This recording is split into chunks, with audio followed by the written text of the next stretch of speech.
Hello everyone. Now we will see degrees of freedom. Okay. In statistics, the number of degrees of freedom is the number of values in the final calculation of statistics that are the free to vary. The number of independent ways by which the dynamic system can move without violating any constraint imposed on it is called as the number of degrees of freedom. Okay, the degree of freedom is the number of values which are involved in the final calculation of statistic that is expected to vary. In other words, there are the independent vary part of the data used in calculation. It is used to know uh, accuracy of the sample population is used in research. Many statistical interference problem require us to find number of degrees of freedom. The number of degrees of freedom selects any single probability distribution from the identifiably mainly infinitely many. It is extremely important in the calculation of the confidence interval and working of the hypothesis test. There is a single generation formula for the number of degrees of freedom. Okay. आता F distribution काय आहे ते first बघून घेऊया. It is important in the some applications to know the sampling distributions of the difference means x1 bar and x2 bar of two samples. Similarly, we may need sampling distributions of the difference is variances sigma 1 square minus sigma 2 square. But constructing this kind of distribution is rather complicated because of this we use statistic f instead. Okay, f distribution ची definition या ठिकाणी आपल्याला दिलेली आहे. If x1 square and x2 square are the two independent chi-square variables with n1 and n2 degrees of freedom respectively, then the distributions of f n1 n2 is equal to x1 square divided by n1 um, divided by x2 square divided by n2 is called as the f distribution with degrees of freedom is equal to n1 and n1 and n2. Okay, ह्या ठिकाणी आपल्याला diagram दिलेली आहे आपल्याला degrees of F डिस्ट्रीब्युशनचे. ह्या ठिकाणी आपल्याला काही एक्झाम्पल्स दिलेले आहेत आपल्याला. म्हणजे इफ युअर डीएफ इज 66 असेल तर त्यावेळेला तुमच्या डिग्रीज ऑफ फ्रीडम आपल्याला काय मिळणार आहे, एफ डिस्ट्रीब्युशन आपल्याला ह्या वेव्हनी आपल्याला असं अशा ह्या फॉर्मॅटमध्ये मिळणार आहे. when your df is 26 20 and 6, then that time your second curve is there. त्या टाइप मध्ये आपल्याला काय होणार आहे, तर डिस्ट्रीब्युशन कर्व्ह ह्या वेळेला आपल्याला अशा ह्या ठिकाणी मिळणार आहेत. ओके, आता पुढे आपल्याला दिलेले properties of F distribution. Okay, since f values are the ratio of two squared quantities, the f variable can take values between 0 and infinity.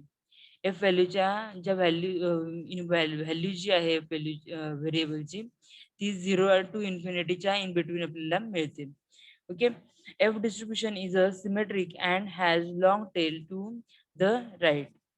Okay, एफ डिस्ट्रीब्युशनला राईटचे जो आपल्याला तुमच्या नंबर लाईन आहे त्याच्या राईट साईडला आपल्याला काय मिळतो, आपल्याला लॉंग टेल आपल्याला एफ डिस्ट्रीब्युशनची मिळते.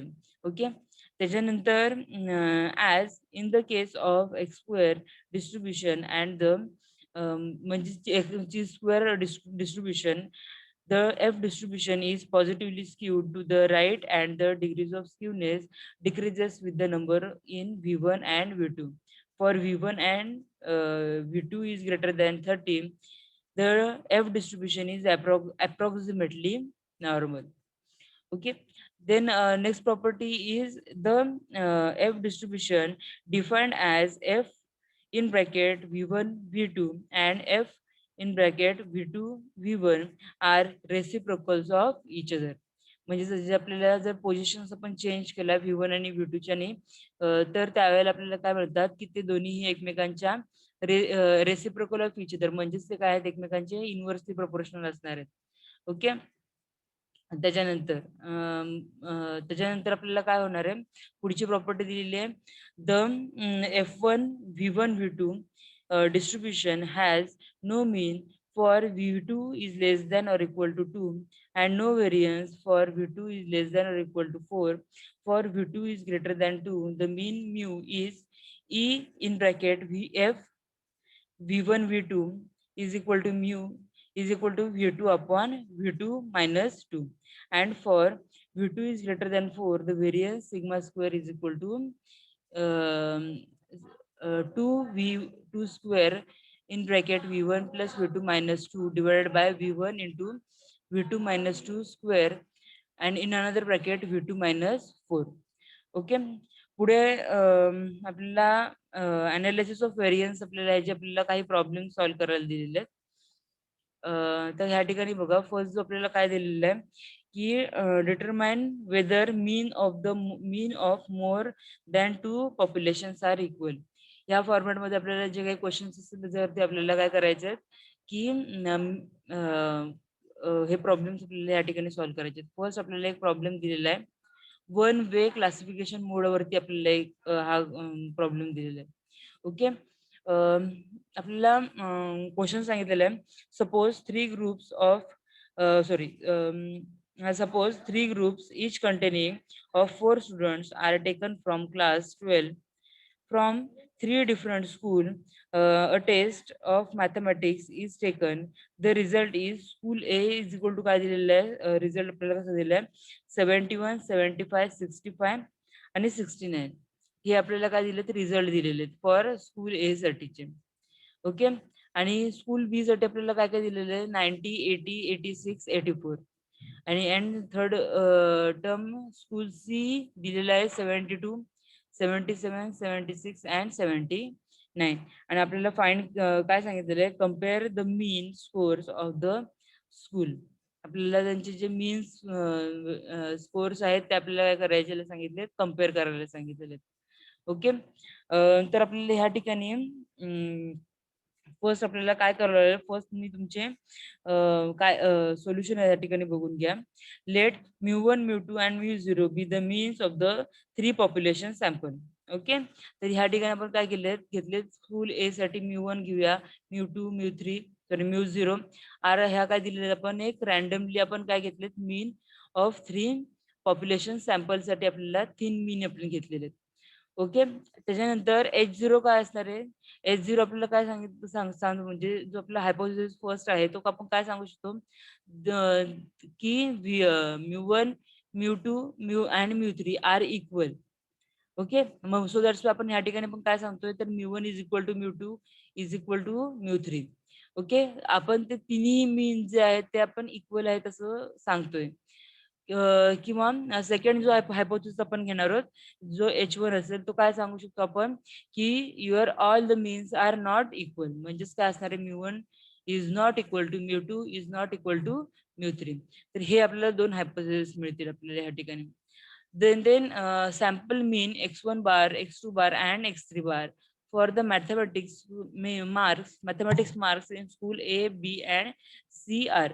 आता x1 जो बार आहे आपल्याला x1 बार आपण कसं का फाइंड करणार, तर ह्या ठिकाणी क्वेश्चन मध्ये आपल्याला बघा फर्स्ट आपण स्कूल ए साठी आपण x1 पर्यंत कन्सिडर करूया की आपण ह्या ठिकाणी x1 बार जो आहे तो तुमचा काय असणार आहे mean for your result in school A. Okay. काय असणार आहे त्या ठिकाणी आपल्याला 71, 75 प्लस 65 प्लस 69. तर ह्या चौघांची आपल्याला काय करायचे ऍडिशन करावे लागणार आहे डिवाइडेड बाय 4.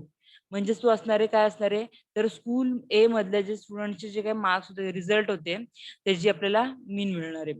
ओके. ज्याला आपण सॅम्पल मीन म्हणतो x1 bar. Okay. So that's 71 plus 75 plus 65 plus 69 divided by 4. कारण की नंबर ऑफ क्वांटिटीज किती आहेत तर 4 आहेत. ओके. x1 बारची व्हॅल्यू किती मिळाली या ठिकाणी आपल्याला 70 मिळाली. Then x2 bar is equal to काय मिळणार आहे, तर सेम प्रोसिजर आपल्याला x2 साठी आणि x3 साठी आपल्याला परफॉर्म करायचे. स्कूल बी साठी आपण मीन काय घेतलंय सॅम्पल मीन x2 बार घेतलेलं आहे. So that's Y 90 plus 80 plus 86 plus 84 divided by 4. Okay. Answer या ठिकाणी आपल्याला 85 आलेले फॉर युअर x2 बार. आणि x3 बार साठी आपण काय करतोय, रिझल्ट आपण बघतोय स्कूल सी चे. So that's Y 72 plus 77 plus 76 plus 79. Okay, त्याच्यामुळे ह्यांची ऍडिशन केल्यानंतर डिवायडेड बाय 4 म्हणजे तो असणार आहे की mean of sample mean of mathematics marks in school C. Okay, that's ह्या तिघांची आपण काय केली, मीन फाइंड केलं, सॅम्पल मीन. आणि त्याच्यानंतर काय करावं लागणार आपल्याला, तर ग्रँड मीन. ग्रँड मीन म्हणजेच काय असणार आहे, तर grand total divided by total number of items. Okay, तर त्या ग्रँड मीन साठी आपण काय करणार आहोत, तर यांच्या ज्या आपल्याला मीन मिळाल्या होत्या त्या डिवायडेड बाय आपण काय करणार, टोटल नंबर ऑफ आउटकम्स म्हणजेच किती असतील, तर म्हणजेच काय करावं लागणार आपल्याला, स्कूल ए चे आउटपुट प्लस स्कूल बी चे रिझल्ट प्लस स्कूल सी चे रिझल्ट. किती टोटल क्वांटिटीज आहेत, तर 12 क्वांटिटीज आहेत, राईट ना. 71 plus 75 plus 65 plus 69 plus 90 plus 80 up to 79 पर्यंत आपण काय करायचे, हे टोटल आपल्याला काउंट करून घ्यायचे. आपण ग्रँड टोटल करतोय म्हणजे स्कूल ए साठीची पण असणार आहे, स्कूल बी साठी पण असणार आहे, स्कूल सी साठी सुद्धा असणार आहे. So that's Y grand total divided by total number of items. Total number of items किती आहेत या ठिकाणी, तर ती 12 नंबर ऑफ आयटम्स मिळतात आपल्याला. सो दॅट्स वाय आपण काय केलंय, फ्रॉम 71 टू 79 सर्व टर्म्सची आपण काय केली, ऍडिशन घेतली डिवायडेड बाय किती, तर 12, कारण की ह्याच्यामध्ये 12 क्वांटिटीज अवेलेबल आहेत किंवा 12 आयटम्स अवेलेबल आहेत. So that's Y. ओके, त्याच्यानंतर पुढे काय मिळाले आपल्याला या ठिकाणी आन्सर, तर 77 हे आपल्याला काय मिळाले, आन्सर मिळालेले. Okay, which is we called as a grand mean. So X double bar. Okay, then next point is sum of squares among samples.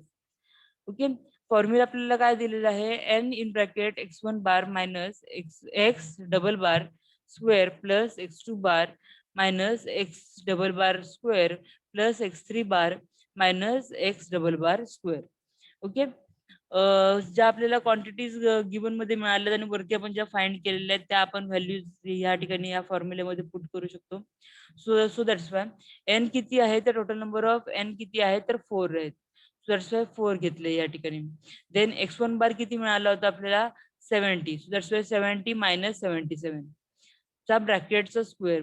Then 85 plus 85 minus 77 bracket raise to 2 plus 76 minus 77 raise to the power 2. Okay, calculation करून घ्या. Answer या ठिकाणी आपल्याला किती मिळाले, 456 हे आपल्याला काय मिळाले, आन्सर मिळालेले. त्याच्यानुसार आपल्याला degrees of freedom corresponding to the sum of squares among sample is equal to number of samples minus 1 is equal to k minus 1 is equal to 3 minus 1 is equal to 2. तर हे आपल्याला काय मिळालं, degrees of freedom आपल्याला या ठिकाणी मिळालेले सॅम्पल्सचे. Okay, if the sample are not same but say n1 n2 and n3 respectively, then the sum of the squares among samples is equal to n1 in bracket x1 bar minus x double bar plus n2 in bracket x2 bar minus x double bar square plus n3 in bracket x3 bar minus x double bar square. Okay, and df corresponds to the sum of the squares within samples is equal to k in bracket n minus 1, where your n is equal to n1 plus n2 plus n3 upon 3. Okay, ज्या यांच्या quantities आहेत त्यांची addition divide by total number of count. So that's why 3.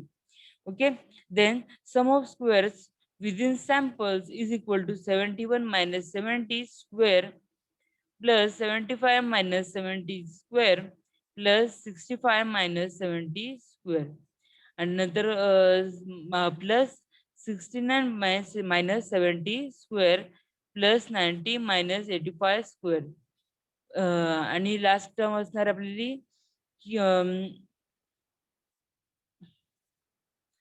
तर या ठिकाणी आपले जे each and every samples आहेत ते आपल्याला काय करायचे, आपले जो तुमचा जो एक्स डबल बारचा जो आपली व्हॅल्यू आलेली आहे त्याच्यामधून आपल्याला काय करायचे, इच अँड एव्हरी व्हॅल्यूज आपल्याला काय करायचे, डिडक्ट करून घ्यायच्यात.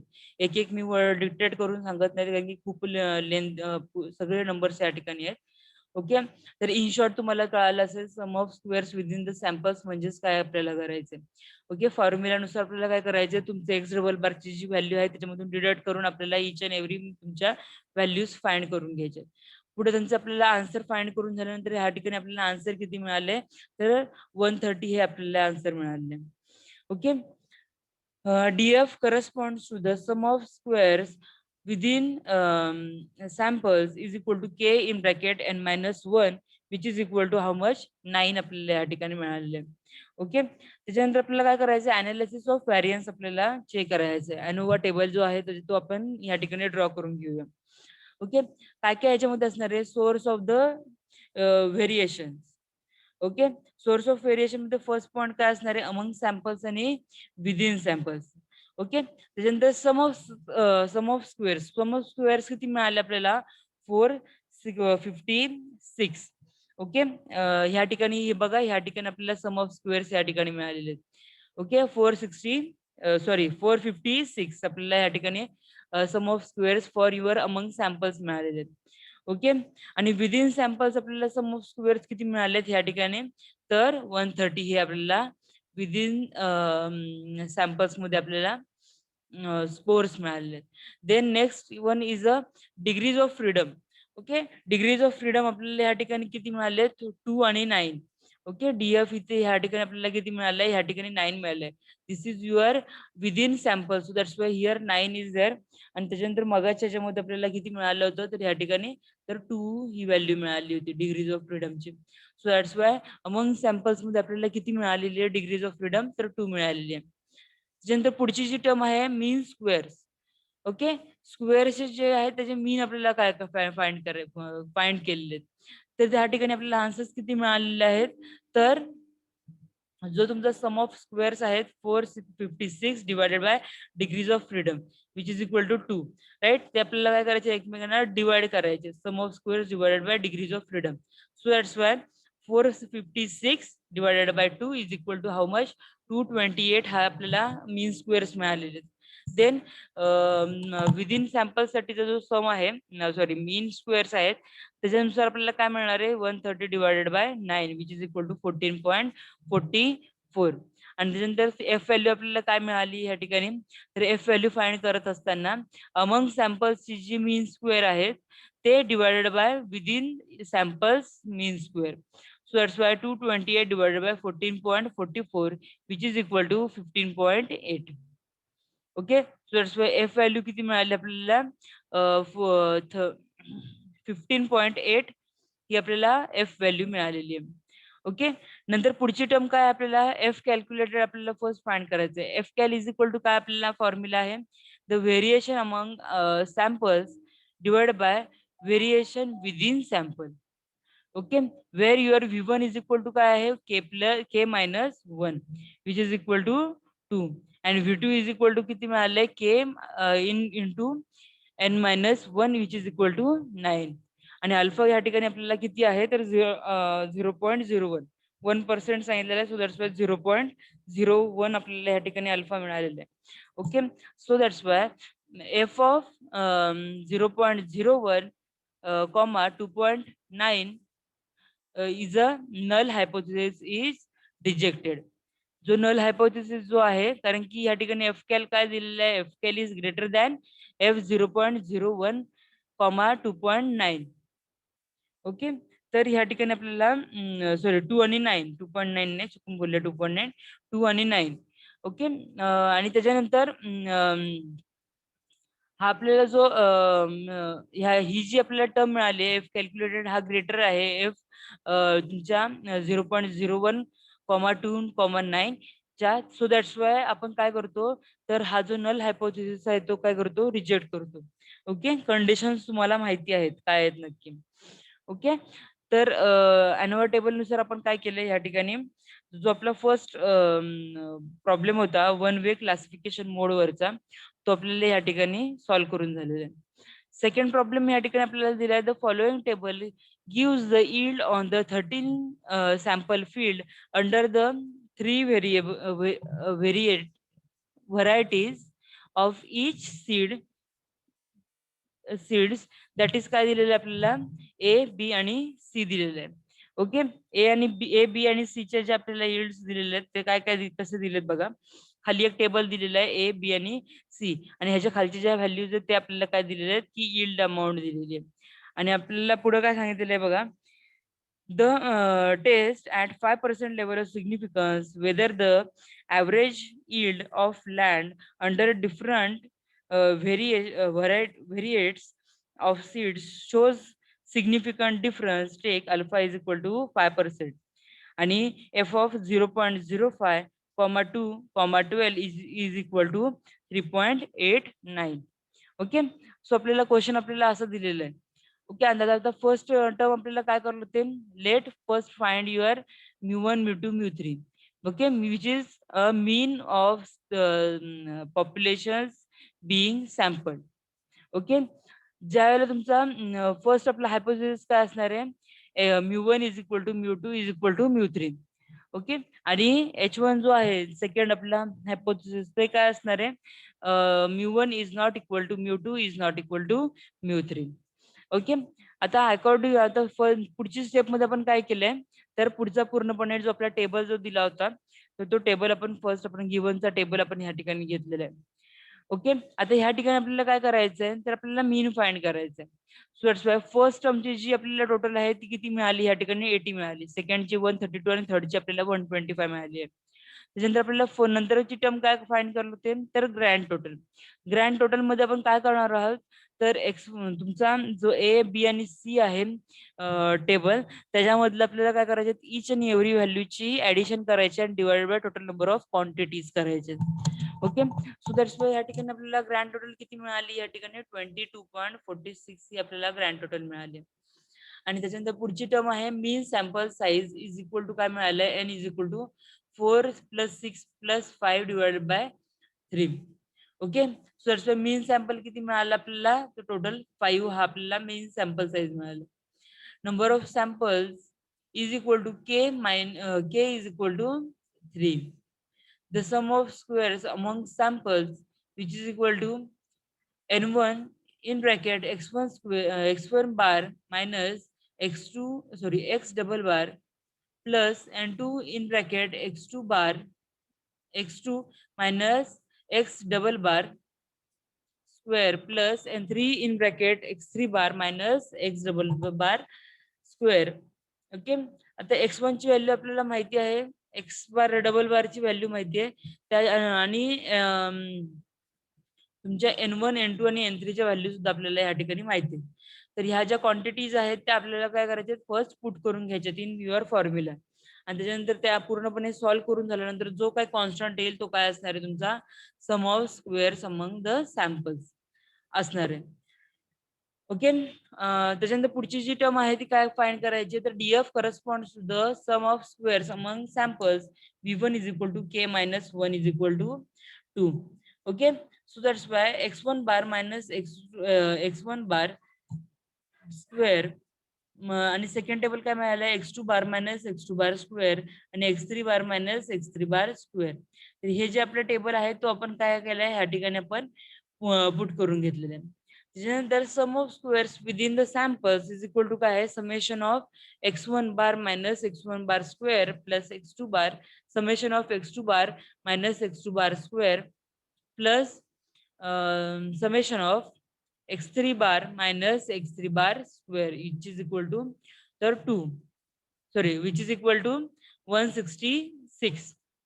ओके, तर ह्या ठिकाणी आपण ह्या कॅल्क्युलेशन करून झाल्यानंतर आपल्याला आन्सर किती मिळाले तर 166 हे आपल्याला आन्सर या ठिकाणी मिळाले. Corresponding to DF which is equal to K into n minus 1. K ची व्हॅल्यू किती आहे तर 3 आहे के ची व्हॅल्यू. ओके, आणि एन ची व्हॅल्यू किती आहे तर एन ची व्हॅल्यू या ठिकाणी किती आहे 5 व्हॅल्यू आहे. So that's why 3 in bracket 5 minus 1 which is equal to 12 ways. Okay, म्हणजेच काय आपल्याला ह्या ठिकाणी 12 वेज आपल्याला ह्या ठिकाणी मिळतात. ओके, पुढे आपल्याला एनोवा टेबल दिलेलं आहे. ओके, अनालिसिस ऑफ व्हेरियन्स आपल्याला हा टेबल जो दिलेला आहे त्या टेबलनुसार काय करून घ्यायचंय पहिल्यांदा फर्स्ट तुम्हाला अमंग सॅम्पल्स फाइंड करायचे नंतर विदिन सॅम्पल्स फाइंड करायचे सगळ्या क्वांटिटीज. ओके. तर आता सम ऑफ स्क्वेअर्स या ठिकाणी आपल्याला किती मिळालेत अमंग सॅम्पल्स मध्ये 57.73 हे आपल्याला काय मिळाले सम ऑफ स्क्वेअर्स मिळाले. ओके. आणि विदिन सॅम्पल्स मध्ये आपल्याला सम ऑफ स्क्वेअर्स किती मिळालेत 166 हा आपल्याला काउंट मिळालेला आहे. ओके. जे आपण आता मगासपर्यंत जे फाइंड केलेले आहे तेच मी कुठे इथं परत पुन्हा टॅब्युलेटेड फॉर्मॅट मध्ये पुट करून घेते. ओके. नंतर डीएफ ची व्हॅल्यू किती मिळाली आहे फॉर युअर अमंग सॅम्पल्ससाठी तर 2 ही आपल्याला डीएफ ची व्हॅल्यू मिळाली. आणि विदिन सॅम्पल्स मध्ये डीएफ ची व्हॅल्यू किती मिळाली आहे तर 12 व्हॅल्यू ही मिळालेली आहे. त्याच्यानंतर मीन स्क्वेअर्स फाइंड करायचे. तर मीन स्क्वेअर्स पण आपण ह्या ठिकाणी फाइंड करून झालेले आहेत मगाशी वरतीच्या थेरोटिकल पार्ट मध्ये. तर ह्या ठिकाणी आपल्याला आन्सर्स डायरेक्टली ह्या ठिकाणी आपण पुट करून घेऊया 28.87 आणि नंतर मीन स्क्वेअर जो आहे for your within samples is equal to 13.83. त्यानंतर एफ हा आपल्याला काय कसा मिळणार आहे तर एफ साठी आपल्याला अमंग सॅम्पलचे mean squares divided by within सॅम्पल्सचे मीन स्क्वेअर्स आपल्याला काय करायचे डिवाइड करून घ्यायचे. आणि जो कॉन्स्टंट असेल तो काय असणार आहे तुमचा एफ. सो दॅट्स ह्या ठिकाणी आपल्याला काय मिळालं 28.87 divided by 13.83 which is equal to 2.08. Okay. F alpha comma V1 V2 is equal to F F of 0.05 comma 2 comma 12 which is equal to आपल्याला ह्या ठिकाणी आन्सर किती मिळते तर 3.89 हे आपल्याला या ठिकाणी आन्सर मिळाले. त्याच्यानंतर पुढचं टर्म काय मिळाले आपल्याला F calculated is less than F alpha V1 आणि V2. So that's Y H0 काय आहे तो आपल्याला ऍक्सेप्ट करावा लागतो. ओके. तर हे जे प्रॉब्लेम्स आहेत आता 2 प्रॉब्लेम्स बघितले तर वन वे क्लासिफिकेशन मोड वरती आपण फॉर्म्युले बघितलेले आहेत. याच्यामध्ये आपल्याला स्टेप्स आपल्याला सेम असणार आहेत. फक्त लक्षात घ्यायची गोष्ट काय आपल्याला फर्स्ट तुम्हाला तुमचा हायपोथेसिस आपल्याला जो H0 आणि H1 आहे तो फर्स्ट आपण कन्सिडर करून घ्यावा लागतो. त्याच्यानंतर पुढच्या स्टेप मध्ये आपल्याला काय करायचं असतं आपल्याला जो सॅम्पल मीन आहे तो सॅम्पल मीन फाइंड करून घ्यायचा. त्याच्यानंतर पुढच्या स्टेप मध्ये आपल्याला ग्रँड मीन जो आहे तो आपल्याला फाइंड करून घ्यावा लागतो. आणि ग्रँड मीन फाइंड करून झाल्यानंतर आपल्याला काय करायचं असतं sum of squares among the samples find करून घ्यावे लागतात. आणि साइड बाय साइड त्याचे आपल्याला डिग्रीज ऑफ फ्रीडम सुद्धा आपल्याला फाइंड करून घ्यायला लागतात जे आपण आतापर्यंत काढून बघितलेले. डिग्रीज ऑफ फ्रीडम फाइंड करून झाल्यानंतर आपल्याला काय करायचंय तर तुमची जो जो तुमचा एफ कॅल्क्युलेटेड जो आहे एफ कॅल्क फाइंड करण्यासाठी तुमचा variation among samples divided by variation among within samples त्यांच्या ज्या व्हॅल्यू आहेत त्या आपल्याला काय करायचे फॉर्म्युल्यामध्ये पुट करून घ्यायच्यात.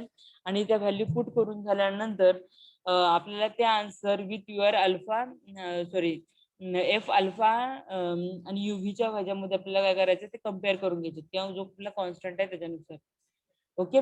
आणि त्याच्यानंतर आपल्याला काय करायचंय ते कम्पेअर करून झाल्यानंतर whether your first hypothesis right किंवा ऍक्सेप्टेड अदरवाइज सेकंड हायपोथेसिस हा ऍक्सेप्टेड रिजेक्ट होतोय हे आपल्याला यांच्या कंपॅरिझन वरती आपल्याला कळणार आहे. Okay. If your if your fcal is greater than f alpha and your constant then your null hypothesis is rejected. Otherwise आणि मग त्यावेळेला काय होतं तुमचा जो सेकंड हायपोथेसिस आहे ज्याला आपण H1 म्हणतो तो काय करावा लागतो त्यावेळेला आपल्याला तर ऍक्सेप्ट करावा लागतो. अदरवाइज आपल्याला काय होतो रिजेक्ट करावा लागतो. ओके.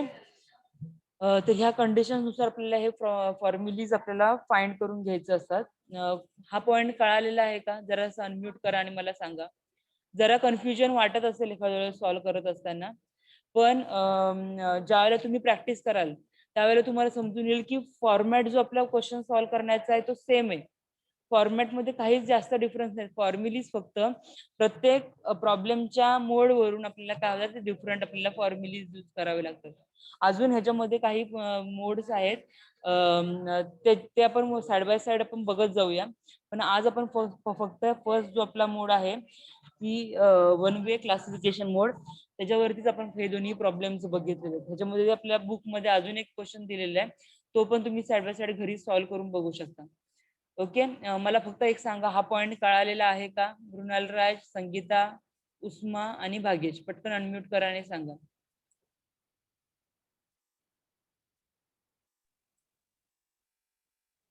येस मृणालराज. समजले ma'am. Yes, any query? No ma'am. Okay. Sangeeta?